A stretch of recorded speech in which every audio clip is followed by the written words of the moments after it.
arkadaşlarımız bir sinevizyon hazırlamıştı. DEM Parti'nin kadın meclisi olarak hani kadınların sokaktaki mücadelesi, direnişi 8 Mart deneyimi. Ama arkasından da tesadüfen Sakine Cansızlar'ın geldi.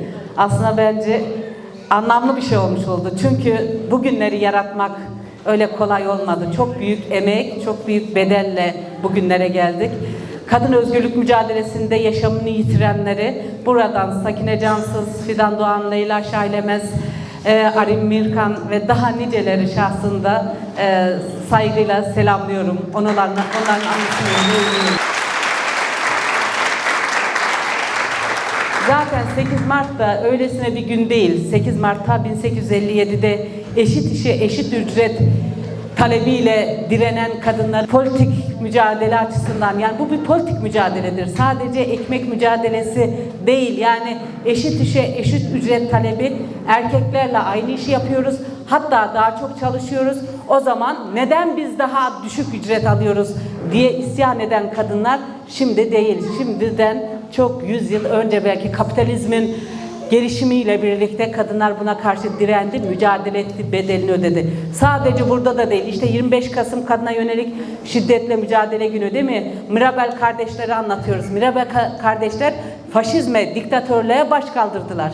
Onlar Mirabel kardeşler esas da erkek egemenliğini kabul etmedikleri için, kadınlara başka bir hayat, başka bir yaşam istedikleri için katledildi. Daha niceleri işte Rojava'da kadınlar IŞİD vahşetine karşı kendi bedenini siper ettiler, mücadele ettiler ve direndiler ve kazandılar. İşte bugünler eğer biz böyle buluşabiliyorsak, konuşabiliyorsak bu emek veren, bedel verenler sayesindedir. Bunu unutmamak gerekir. Hiçbir şey bizimle başlamadı, bizimle bitmeyecek. Ama önemli olan şu, biz ne değer yaratacağız?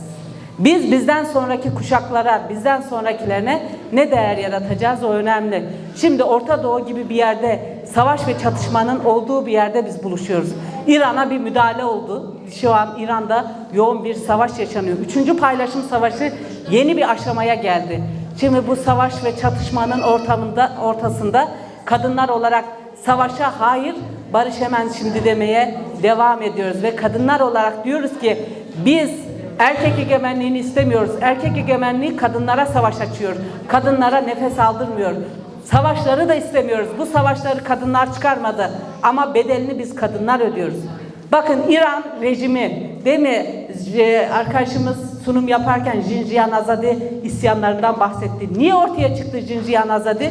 Saçının bir teli göründü diye kadınlara zulmeden, işkence eden halklar, oradaki Kürt halkı kendi dilini, kimliğini, kültürünü özgürce yaşamak istiyor diye onları idam sehpasına gönderen ya da orada Fars, Azeri, Beluç, Lor, bütün halkların daha özgür ve eşit bir yaşam istiyor diye onları işkenceden geçiren, onları hapse atan ya da idam sehpalarına gönderen rejim aslında bugün savaşın, çatışmanın temel sorumlularından birisidir.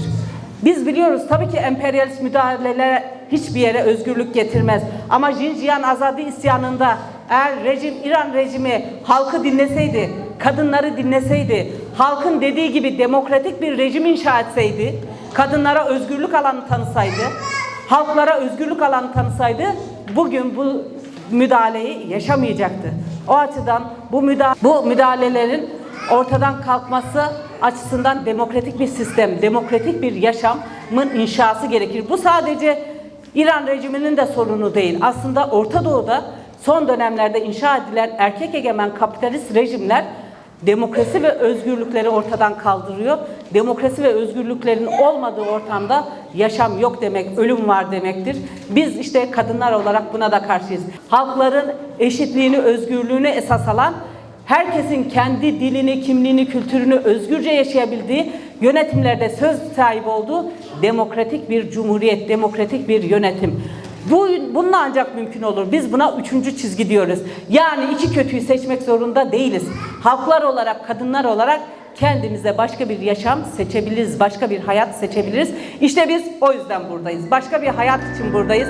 Başka bir hayatı örgütlemek için buradayız. İyi ki geldiniz diyorum. Tekrar hoş geldiniz.